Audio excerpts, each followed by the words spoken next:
May nagbigay pala sa akin na follower ko sa Dubai. Ibinigay niya to sa asawa ko, mga 6 months ago na siguro o baka higit pa. Hindi ko alam kung expire na ba itong mga to o hindi pa. Sana ay wag munang ma-expire. Eto, para to sa mga bata, mga biscuit. Tingnan natin kung expire na ba siya.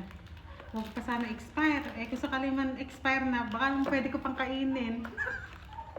Kahit expire na kakainin. Tindim girl. Ay, expire na yata. January, February, March, April, May, June, July, August, September. Ay, hindi pa! September pa! May isang buwan pa. Kainin na ito. Hindi ko siya expire. Pag sineswerte nga naman. Ito, choco moko. Eh kasi, hindi na kasi nagpa-package ulit yung asawa ko kasi last na pa-package niya. Ang tagal dumating. Mahigit 6 months din yata. Kaya, hindi na siya nagpa-package ulit. Ay, ito, expire. 2026. January, February, March, April. Nung June pa, August na yan. Pwede pa kaya ito? Itabi ko muna dito pag may nag-comment na, Madam, pwede pa yan. Ay, kainin ko yan pagka hindi na pwede. Ay, wag na. Tapos ito, assorted chocolate dates.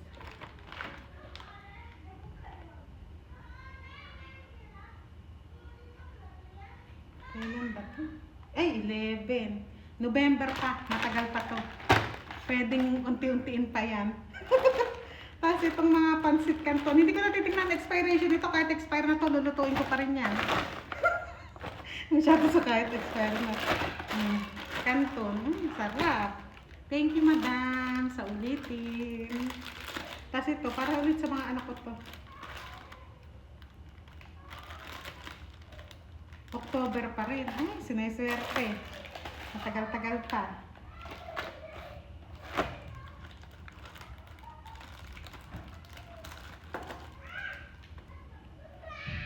January, February, March, April, May, June. September to. Pinadalatan mo ito na asawa ko sa kakilala niya umuwi. Taga-Multang, pinuntahan namin kahapon. Tama-tama, sabi ko, bibili na ako ng mga gamit ng bata para sa school, sapatos, bag, ganyan. Kaya pinuntahan na rin namin. Ay, ako hiyang-hiya. Kasi yung isang maleta ng lalaki, 30 kilo lang. Ano. Siguro yung gamit ng asawa kong pinadala, 30 kilo. yung kinuha lang ng lalaki sa may ano niya, sa may maleta niya, baka nasa 3 kilo lang, dalawa, ganyan. Ay, nako, kako, nakakahiya.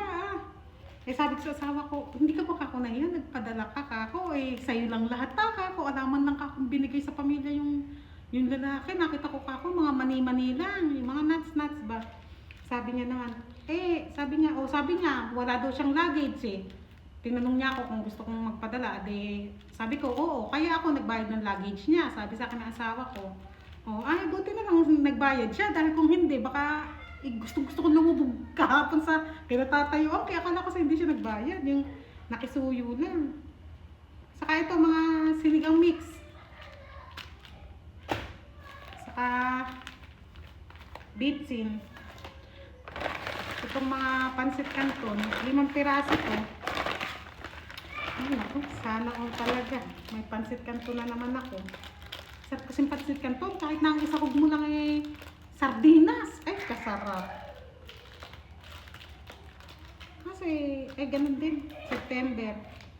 Patis. Sarap. Kaya sa mga nagtatanong sa akin, Madam, ano gusto mong pasalubong? Pupunta ako dyan. Daing ang gusto ko. O kaya ang hinahangad ko talaga ngayon. Yung pusit. Yung fried pusit. Baka naman. Sa mga gagawin dyan sa Pakistan, baka naman. Baka naman maalala nyo ako. Tapos ito, bagoong. Napakasarap. Binabasa ko pa lang. Tumutulo na yung laway ko. Napakasarap ng bagoong. Mag-isa nga ako ng kalabasa. Tapos ito,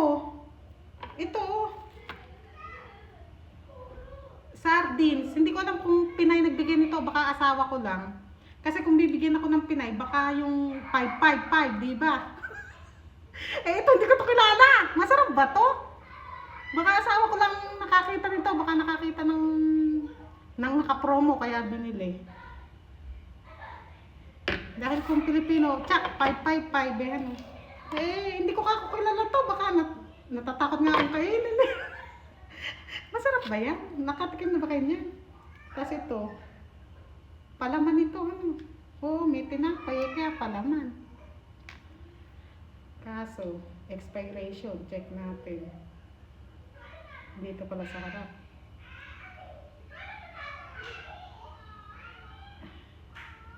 Kailan ba to? 13/6. Ay, 2027 pa pala. 2026 pa lang yan, hindi pa. Yan lang ang ano, yan lang ang mga, ito pala ang mga, hindi yan lang. Ito ang mga binigay sa akin ng Pinay. Napakarami yan. Sana all talaga. Salamat. Salamat sa mga nakakaalala sa akin dyan, sa nagbibigay sa akin. Sana huwag kayong magsawa. Dagdagan nyo